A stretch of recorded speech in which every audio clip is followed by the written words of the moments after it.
There you go. Guess that helped your batting career. Exactly.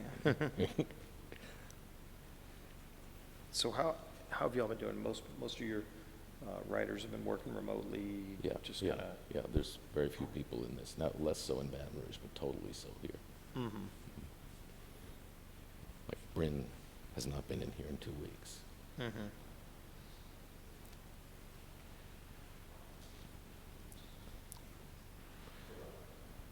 Okay. Welcome to the Times-Picayune and the Advocate.com digital town hall with Representative Steve Scalise. We wanted to start by thanking our sponsor, Tulane University.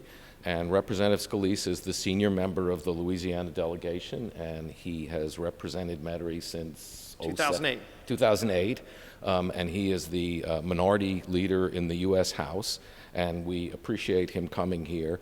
Before we started, I thought I would explain that this event is occurring, it's a virtual town hall, so there's no audience, and it's occurring in accordance with state guidelines for size of crowds, and there are, I guess, 5 people in here, and the security detail, which is in the next room. One thing I know people asked when we said we were going to do this is what happened with your announced self-quarantine. Yeah, so good to be with you, by the way, Okay. and that everybody watching, I hope y'all are staying safe and obviously following the guidelines. About 2 weeks ago, I had some meetings around my district, and mostly small groups, like everything. And frankly, a lot of people were already going to conference calls anyway. And then that evening, I got a call from the attending physician of the House, so the doctor of Congress. He covers both the House and Senate, and he told me that one of my colleagues, Mario Diaz-Balart, had just tested positive for coronavirus, and I think he was the first member to have tested positive.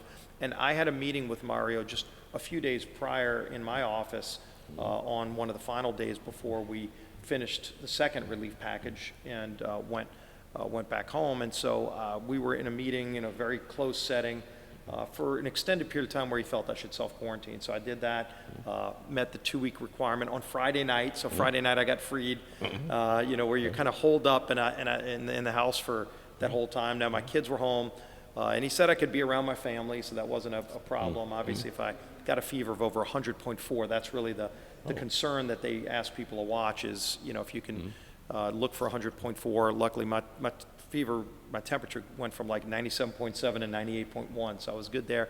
Ended up doing a lot of conference calls and doing some homeschooling as well, which a lot of parents are probably familiar with. So it's good to be back out, still doing limited things publicly, but doing a lot by the phone.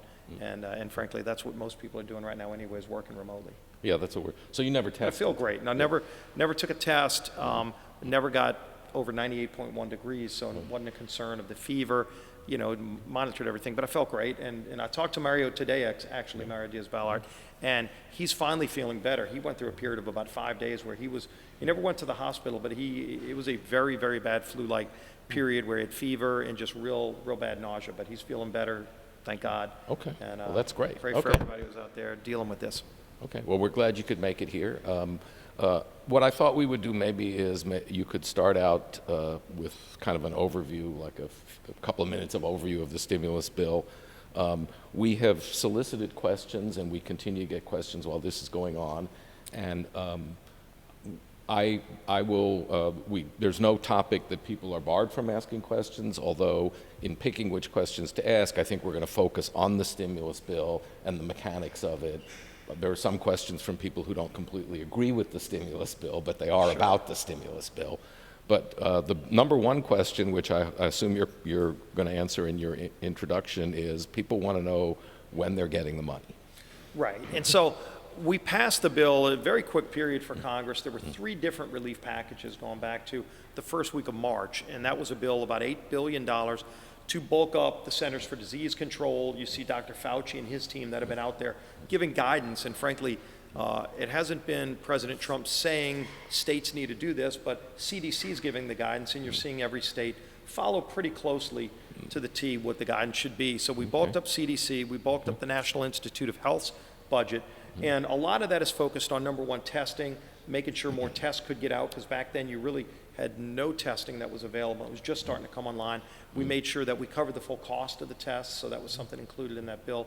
But also real money to do research on a vaccine. And you're seeing already a lot of companies finding some creative things, including drugs that were pre-approved by the FDA for things like asthma and arthritis that are proving successful, though no silver bullets, but a lot of money there for testing and for coming up with a vaccine and cures for this. So that was in the first bill.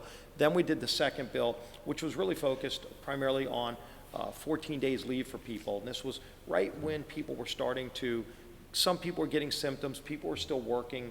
This was the second week in March.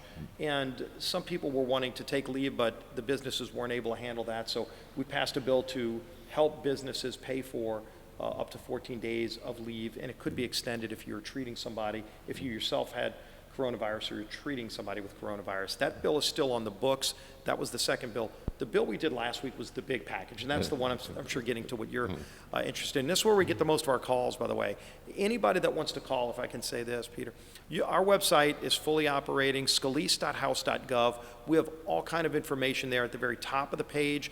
If you're a small business, you can click on a link there, and it'll take you directly to the information about small businesses and medium-sized businesses, how they can apply for the loans. You can actually click on a link and pull up the loan application itself that just yesterday Treasury Department came out with.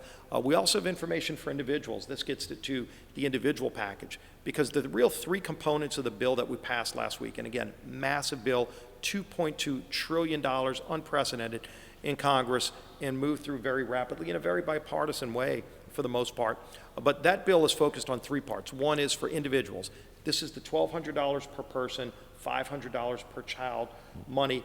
That will come in automatically. It's operated through the IRS. So if you paid your taxes last year, you will automatically be in the IRS's files so they know how to find you. This is time, it's a good time that they're going to be finding you, because they'll be sending you the check. If you did automatic deposit last year, they have that information. They will automatically deposit the amount that you're eligible for. There's an income level cap above $75,000 a year, so it declines after that, but roughly $1,200 per person. That will come to you automatically if you didn't file taxes, or if you just mailed in a check and they don't have your automatic deposit information and you want to get them that. In the next few days, the IRS will have a site where you can give them your bank information. They'll automatically deposit that money. If you're a senior, you're in Social Security system, the IRS, they will be getting checks as well. The IRS will automatically send them a check based on the Social Security Administration's system. So you don't need to file for this. That money will come in automatically, $1,200 per person. Gig workers are covered. Anybody who is in the IRS's system is covered. If you're not in the IRS's system, this is when you want to get in touch with them if last year you weren't working and you didn't file taxes. So that's something that's coming for businesses under 500 employees. This is where you've got the most powerful part of the program, is what's called the Paycheck Protection Program. This is about $350 billion for loans that will be completely forgiven for every business below 500 to meet payroll, rent, and utilities. Those are the things eligible for what's called the PPP, the Payroll Protection Program. That form just came out yesterday, the application form. That's what I have on my website, scalise.house.gov. You can click on that top link, a red banner that talks about that program. It's about a 2-page form, so it's pretty straightforward. Treasury Secretary Mnuchin is administering this through the Department of Treasury. It's very simplified. Your local bankers will be able to write the loan. However, banks are saying right now they're still working with Treasury to work out some of the details. So as early as Friday, people will be able to go to their bank, but banks are telling me right now Friday's probably a little too early for them. If you haven't already talked to your local banker, and most small businesses have already done this, but if you're a business under 500 employees, you'll be eligible for this program. I would recommend you, if you don't already have a relationship with a local banker, go and reach out to a local bank that is going to be ready as quickly as possible to take this application. Ideally next week, these applications will be accepted. This will be a loan to a company to help their payroll, help their utilities and rent, and the entire loan will be forgiven when the first payment comes due sometime in June. So that's going to be a powerful program. There's also $100 billion for hospitals. And that's going to go for hospitals for PPE. You just saw Louisiana I worked closely with FEMA and Governor Edwards to get 110,000 PPEs, as well as 150 ventilators. Yesterday, I talked to the head of FEMA, the Administrator Gaynor.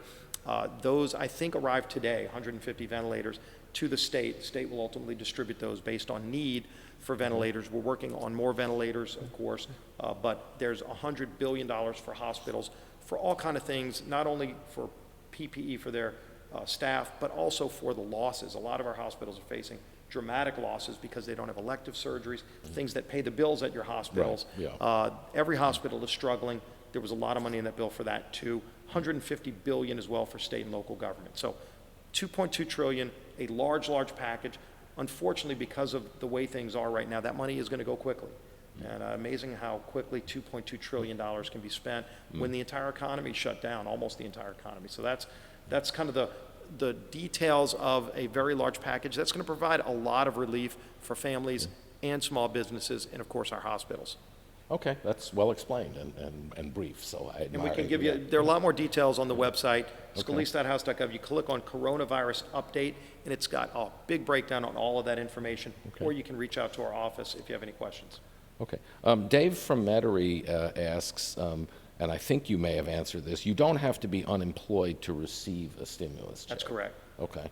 So one of the questions that comes up frequently that people are asking is, what's the public purpose of sending money to people who are not unemployed or may not have actually needed it? Right. Well, and this gets to the point of things are changing so quickly. When we passed the second bill, that was to provide benefits for people who have to take leave because they have some kind of illness related to coronavirus. Of course, by the time the bill was signed into law, you had 3.3 million people laid off, and we're expecting, unfortunately, a similar number this week.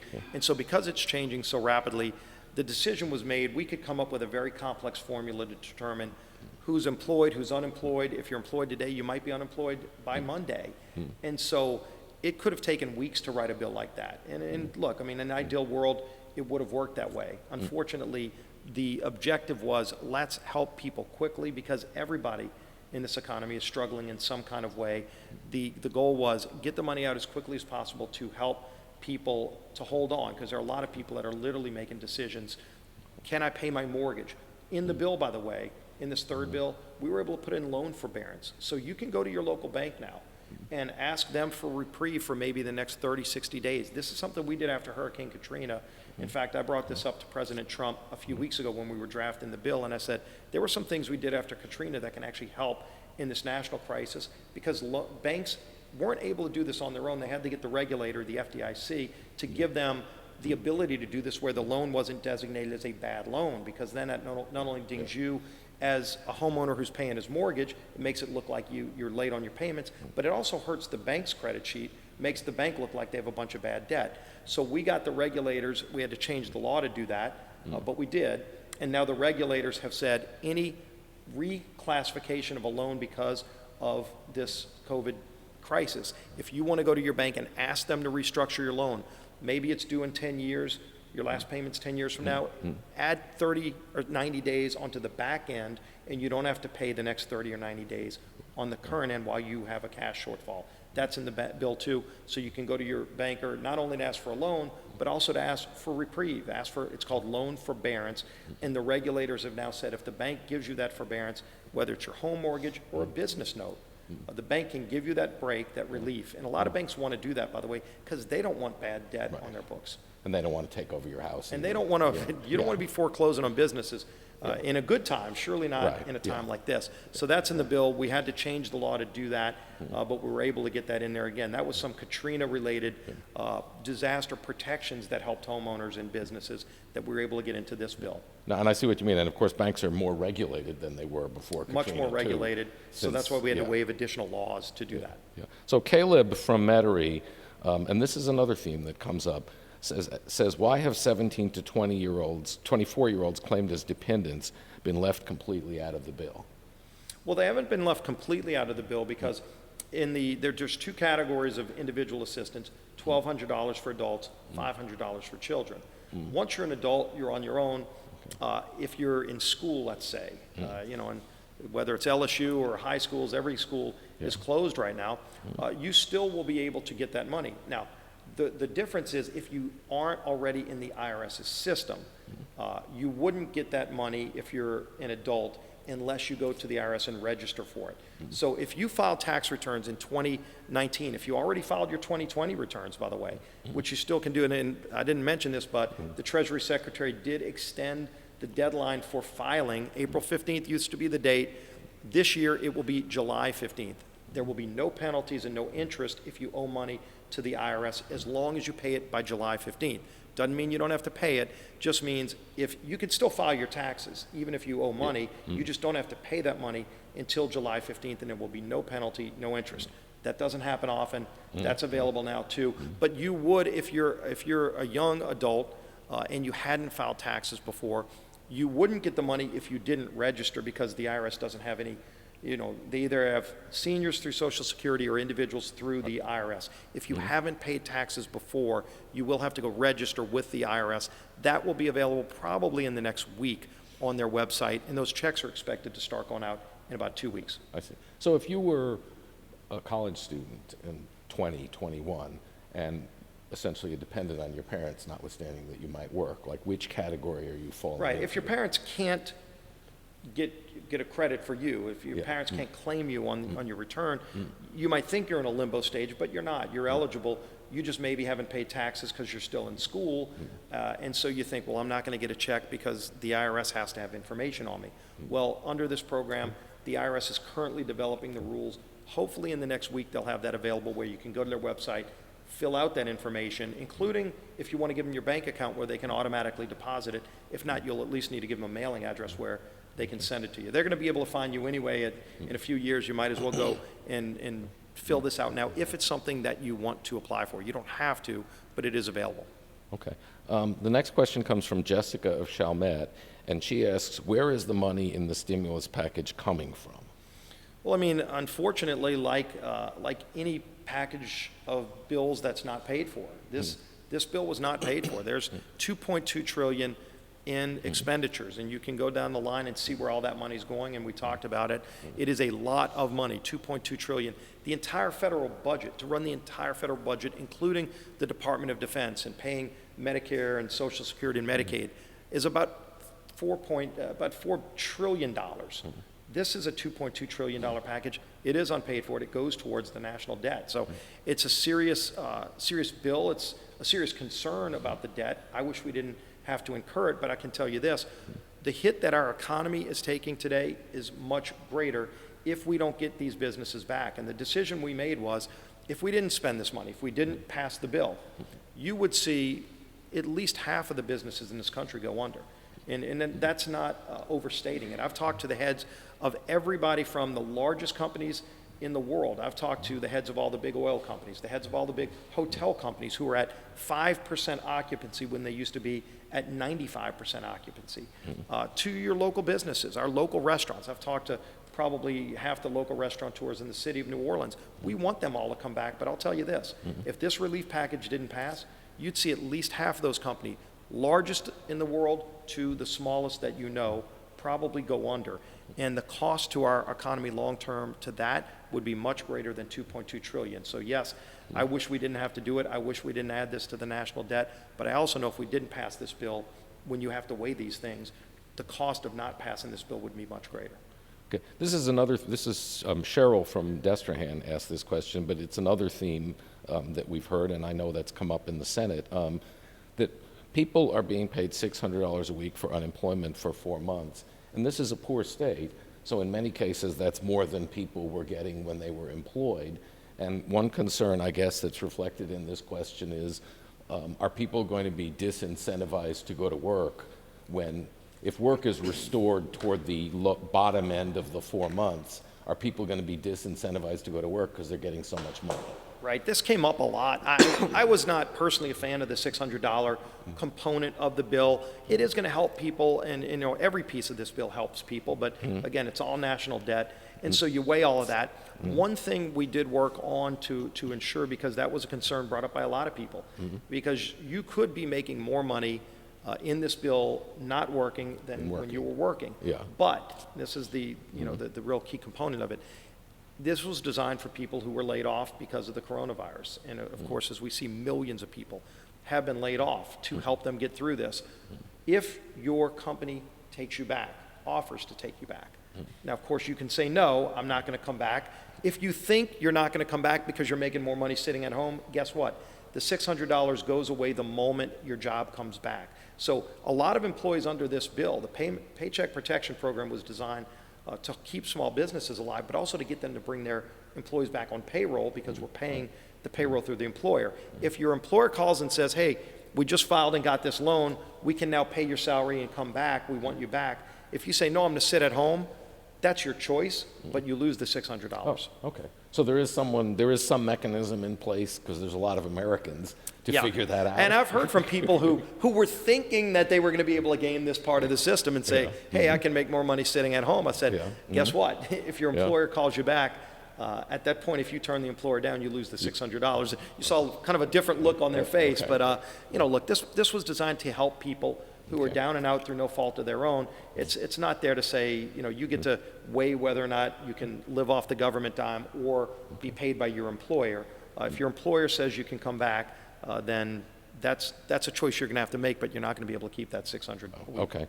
Okay. And the same person who asks the questions asks whether people on welfare are getting these checks. If they had an IRS account, in essence, then they would, yes. Yeah. Okay. So they would, but if they didn't have an IRS account, they wouldn't. Right. And again, if they didn't, then they can go and file for that. But they are eligible. They would be eligible. Okay. All right. So they could go file an IRS. They could go file an IRS account. Yeah. And the good news is, before all of this, we had seen a dramatic drop in the unemployment rolls. We saw a dramatic drop in the number of people on welfare. Again, those rolls have mushroomed because now we're in a new world right now. Yeah. Henry from Bastrop asks, who's not one of your constituents, but we'll let him ask a question anyhow. Yeah, we're happy to help. Henry from Bastrop asks whether corporations benefiting from grants under the legislation have mandatory incentives to bring manufacturing back to America. You're already seeing a big incentive to bring manufacturing back in America, but that's not going to be a specific criteria for the large employer section. I talked a lot about the small business and medium-sized business component where you can actually get your loan fully forgiven. There is a component of this bill for businesses larger than 500 employers. And a lot of the attention there was put on the airlines. And as we know, I mean, if anybody's flown lately, you're seeing, the good news is you probably have your own 737 to yourself now because there's nobody else hardly on those airlines. I saw some numbers yesterday from the Airline Association. They're flying at about if they were at about 2.2 million people flew across America last year on this date. Yesterday, about 180,000 people flew across America. Dramatic drop. So you're talking about maybe about 7%, 8% of the people who flew last year flying today, 8%. So the airlines are taking it on the chin big time. You don't want to see those industries go under. Hotel and all these major employers are having real big trouble. They're all eligible for the larger program, the greater than 500 employer program, but that is a loan program, not a grant program. So if you look at the Paycheck Protection Program, that is a loan that will be completely forgiven if you comply with the basic terms, pay your employees, rent, and utilities. By the first payment due sometime in June, the entire loan will be forgiven. On the larger than 500 employers, they have to pay that loan back, so that is a different component. So they have to pay that loan back under terms, at a low interest rate. The Treasury Secretary is working on those details right now. Those details have not been worked out. Again, Secretary Mnuchin's been working through this. He helped draft this bill, but he also knows now there are a lot of things that the Federal Reserve is doing. There's probably over $2 trillion in what's called commercial paper. These are big notes of money to the large banks, liquidity for large banks to give loans, because banks have to have their own liquidity to give loans, and our banks were in healthy position before this, but there's more liquidity being put out there through the Federal Reserve in commercial paper. But then there's loans, a large amount of loans, about $500 billion in loans that will be available to these larger companies. They will have to pay it back to get the loans. Yeah. Just one question that occurs to me following up on that is that, there are people who blame what's happened here on globalization.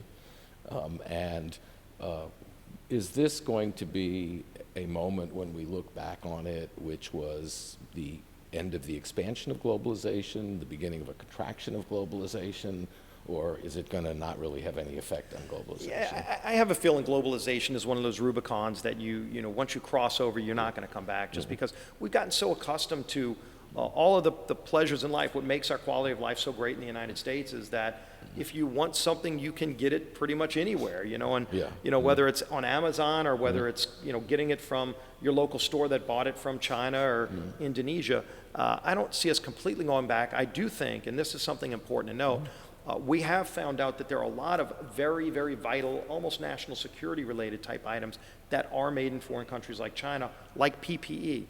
There are very few companies in America. 3M's a great example. 3M makes a lot of their masks in China. And so getting that back here has been tough. A lot of our medical supplies, including a lot of our pharmaceutical drugs and products, are made in foreign countries, mostly China.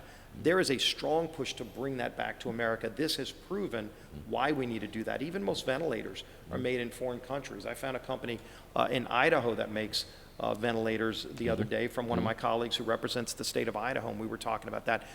I think you'll see an interest in bringing a lot of manufacturing back to America, but in the end, it's still going to be a globalized nation. It's just things like these wet markets in China, and I will tell you, this is a little bit off the subject, but this virus, the reason we're here right now, started in Wuhan, China, in one of these wet markets where it's a culture in that part of China where they take exotic animals and they slaughter them right there on the spot. Sometimes they don't even cook them properly.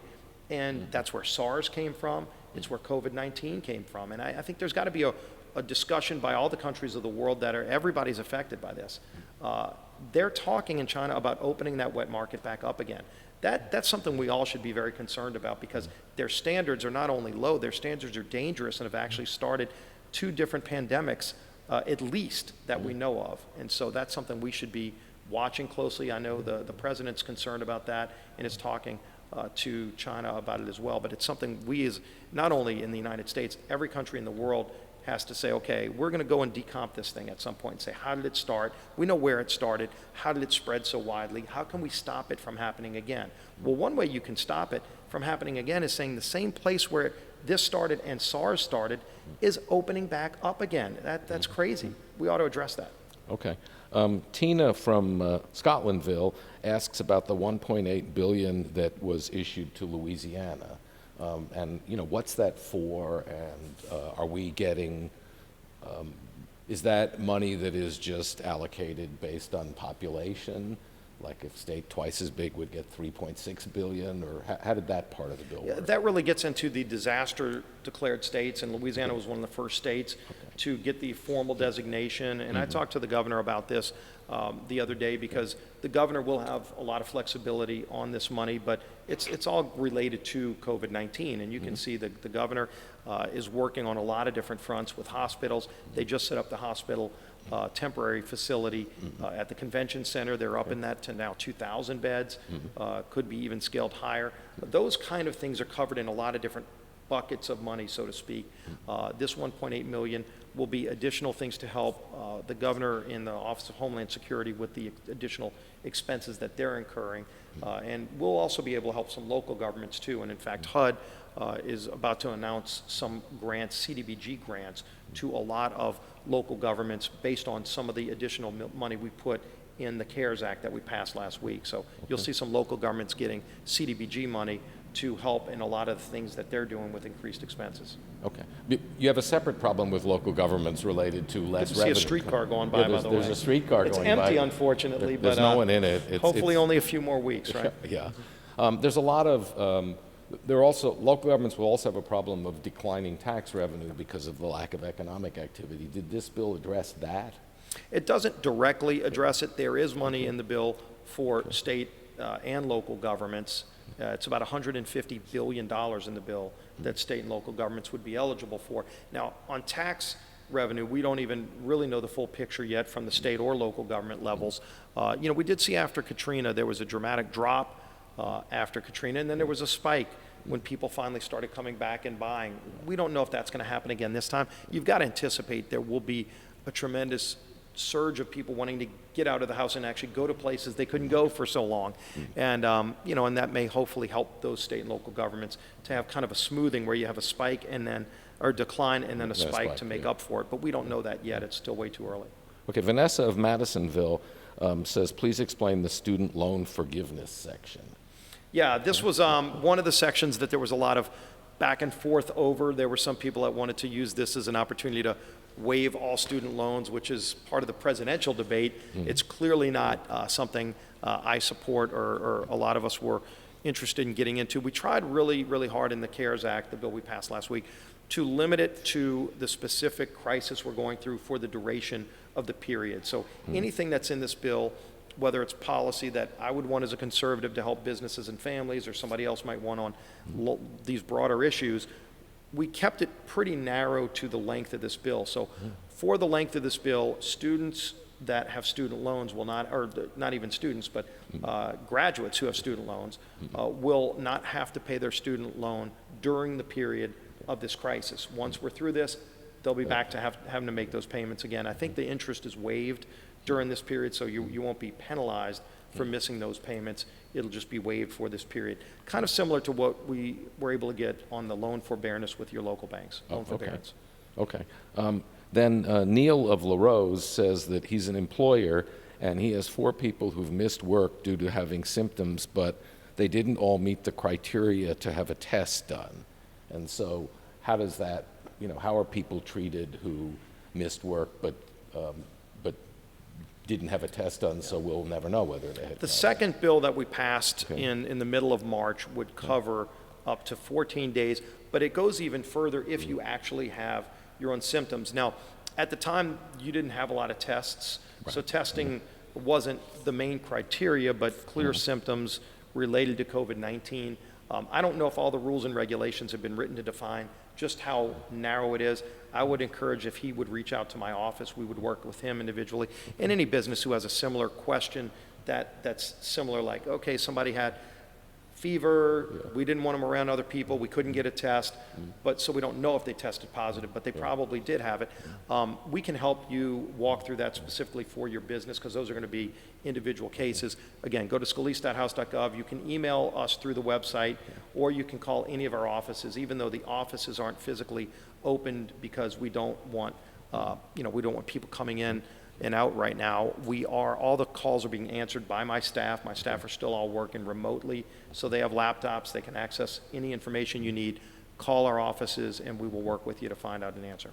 Okay, this is from John in Independence, and he, excuse me, he asks whether, are you going to push legislation to repeal the non-COVID-19, I think he means coronavirus 19, relief items in the stimulus bill, like the Kennedy Center?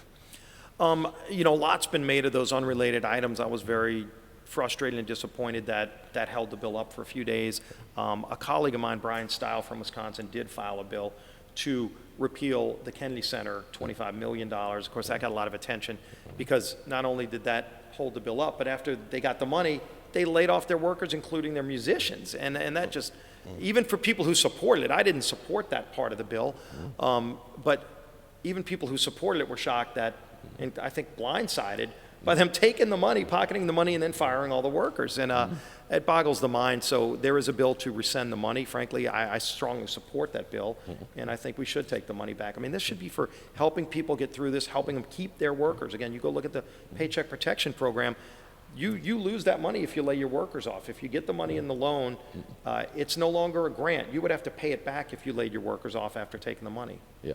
Okay. Kennedy Center should do the same. Okay. Are there other provisions in, I know the Kennedy Center's got a lot of attention. Are there other provisions in the bill that you found distasteful and had to vote for anyhow? There are, and like I won't go detail by detail because there were some very, very egregious ones, including many that were permanent policy, like changing voter registration laws, which had nothing to do with this, or emissions for airplanes. That was not in the bill. Ultimately, we pulled all of that stuff out of the bill.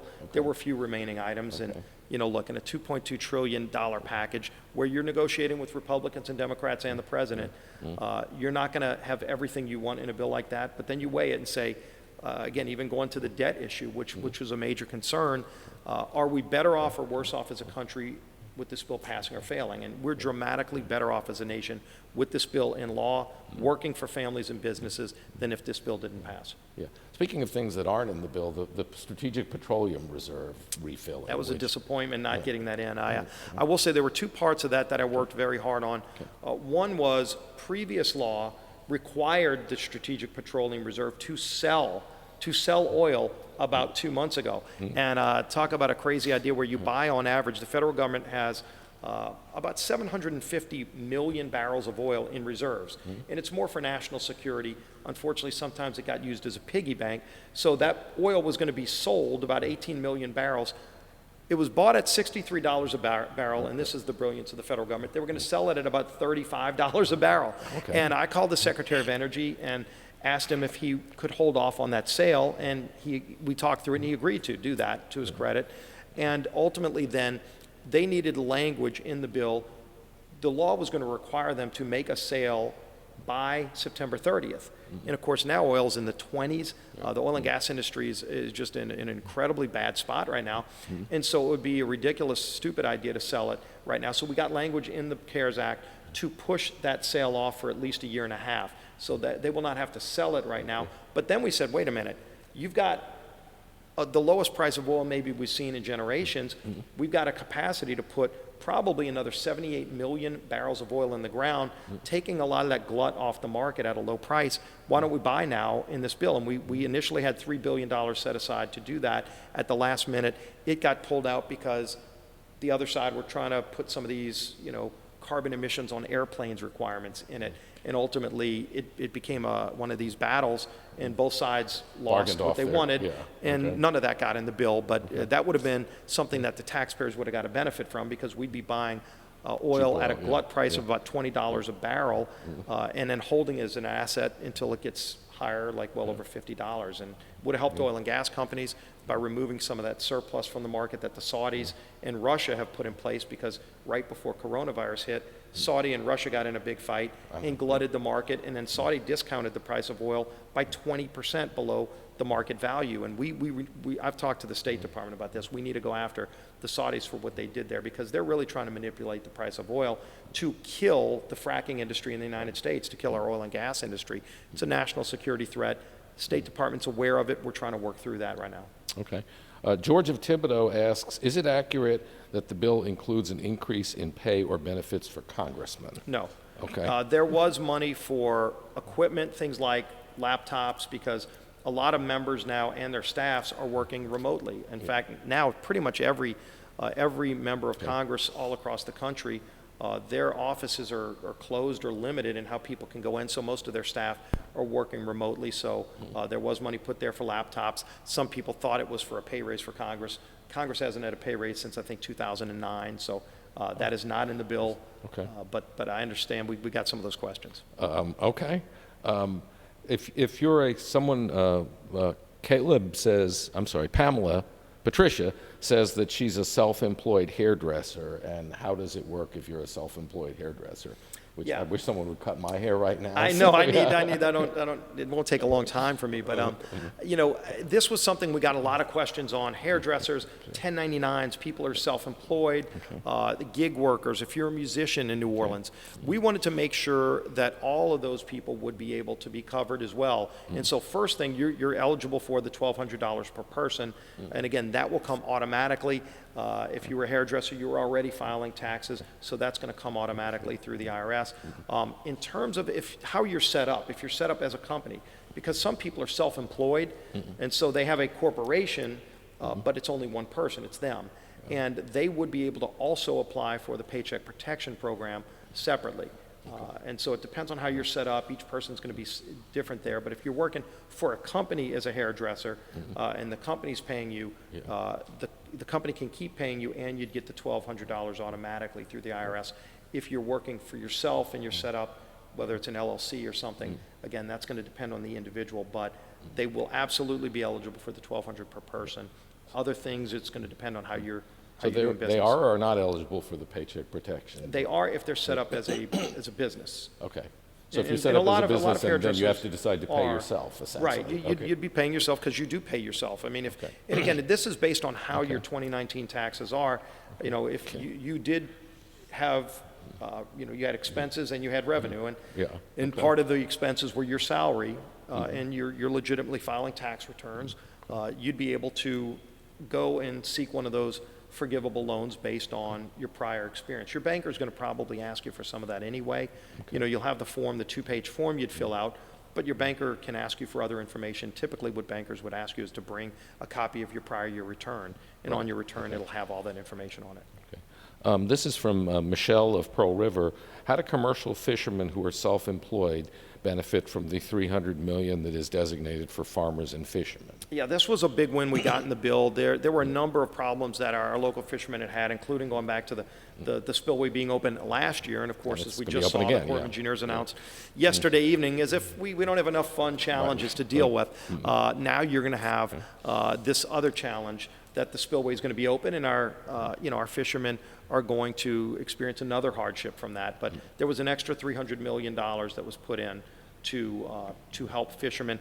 The details haven't been worked out there. We're working with the agencies that will govern that money to make sure, because there was some prior damage, like I said before, that was done last year from the spillway being open, that we finally got a settlement with the Department of Commerce on. They haven't distributed that money to the fishermen yet. We're trying to get that out.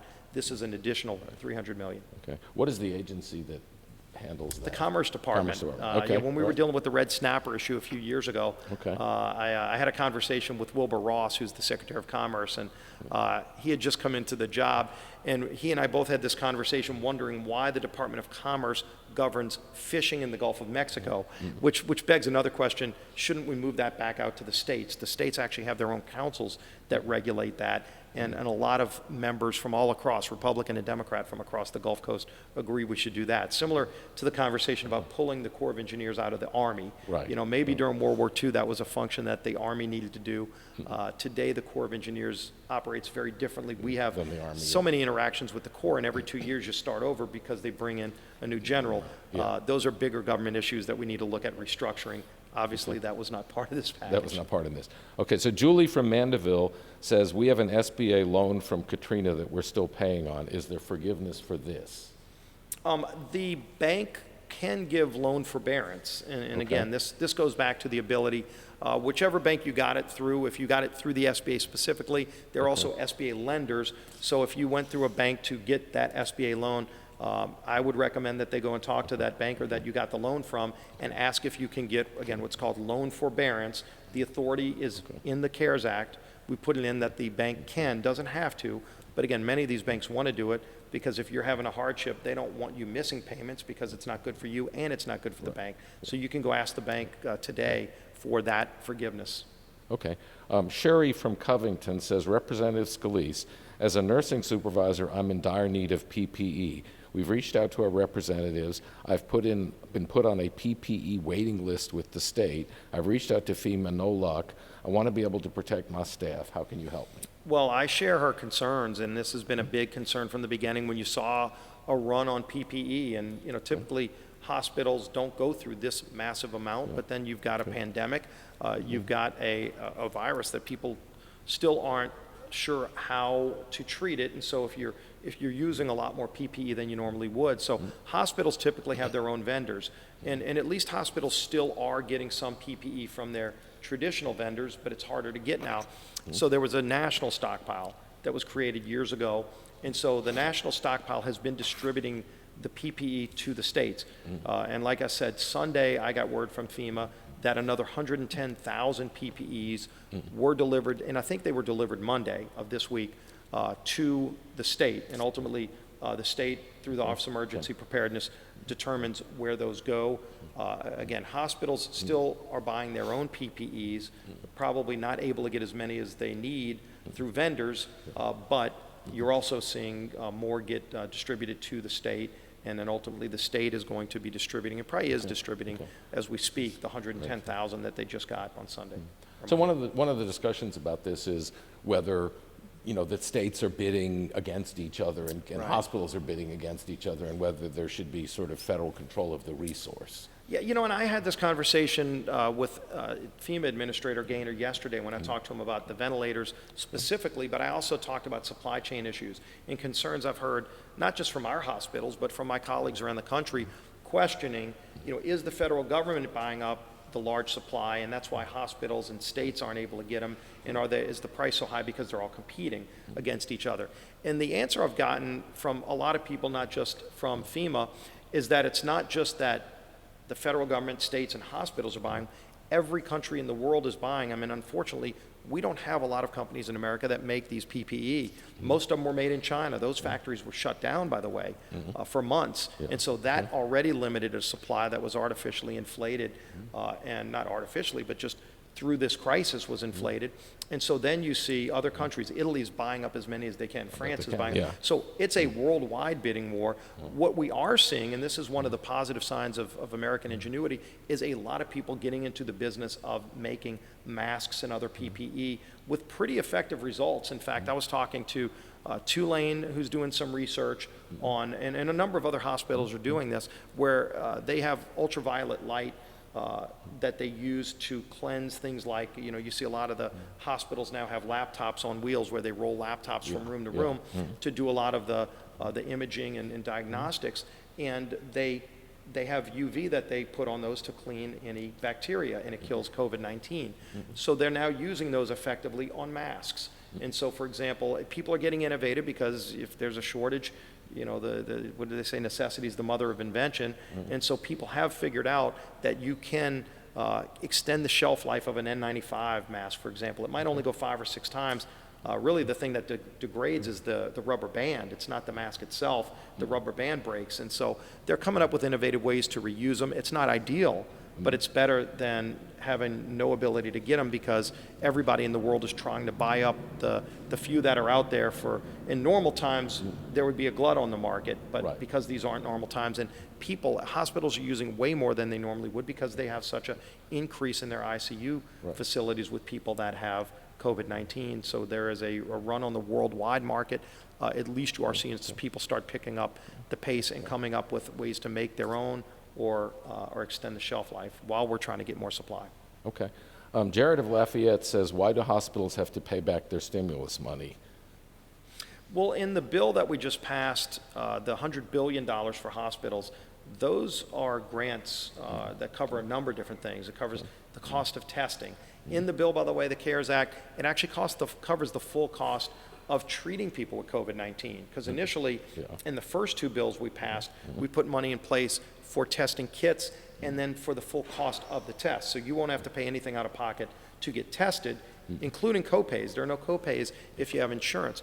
But then we went to the next step and said, if somebody does have COVID-19, whether they're on uninsured or whatever they are, that treatment is going to be covered in the bill. So that money is going to go to hospitals. You're also going to get, again, money for hospitals that are losing money today because they're forced to shut down all of their elective surgeries, which pay a lot of the bills for all of these hospitals. They're not getting that revenue. So that's going to be, in essence, grant money. I'm sure hospitals can seek loans like any other business can seek loans, but there is specific money for hospitals that's not repayable. Okay. $100 billion. Oh, okay.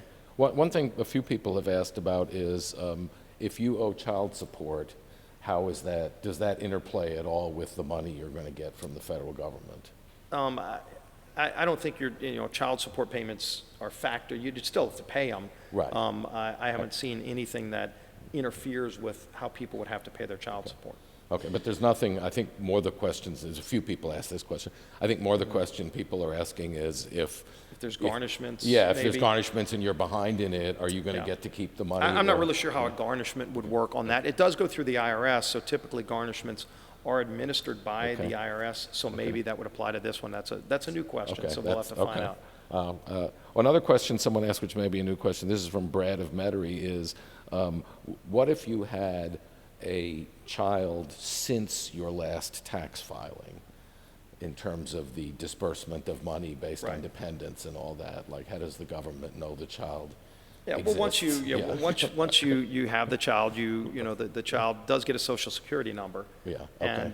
And that would be filed, again, go to the IRS and you can update your account to make Okay. sure that they have that new Social Security number. Yeah, okay, all right. But that child would absolutely be The eligible. child is entitled, but somehow you have to figure out how to inform The IRS the will have to government know that that the you child now exists. have, Okay. 4 instead of 3 or whatever the number is, if your tax return from last year, if your family size changed from your last tax return, Yeah, that's what the IRS yeah. is going to be backing this on if they already have an account with you. Yeah, this is from Andrew of Murrow, and it's similar to a question I asked earlier, but his understanding is that the $600 in increased unemployment would come on top of the state unemployment benefit, That's which correct. is $247.